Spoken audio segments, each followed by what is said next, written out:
There's something truly fascinating about Paper Dolls. It's a game that goes against the grain in almost every possible way, ignoring the rules of traditional game design, control schemes, and sometimes even common sense.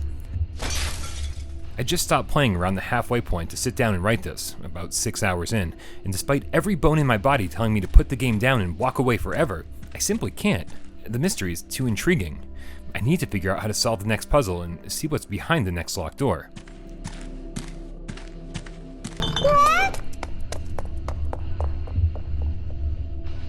Showing up just in time for Halloween, Paper Dolls is a scary game that'll send most gamers running within the first few minutes. Because although the game does a great job of setting the mood with dark rooms and tense music, it's really the controls that will terrify you the most. This might be the first PlayStation VR game that required me to, instead of simply holding a button or pushing an analog stick, dictate every single step by alternating between the left and right triggers on either the DualShock 4 or dual move controllers. Double-clicking one trigger will quick turn you in that direction, and holding both will turn you around completely. These are all things that are explained in-game, just very poorly.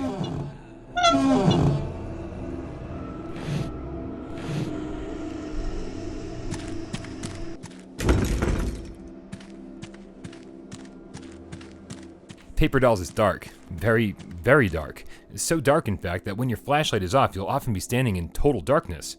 I can only imagine this was done to hide the less than impressive low-resolution textures and relatively short draw distance, but I have to say that I really enjoyed the feeling that it gave me. Some of the puzzles here are pretty inventive, and although the game claims 15 hours of playtime, from what I can tell based on the in-game references, about 2/3 of that will be stumbling around in the dark, avoiding some very persistent evil spirits, wondering exactly what the hell you're supposed to be doing, slowing the pace of the entire game down to a crawl. And if you were curious how Paper Dolls clocks in at under 2 gigabytes, you'll soon notice that this is one very small house, equipped with a ton of locked doors, meaning that you'll often go hours without seeing anything new.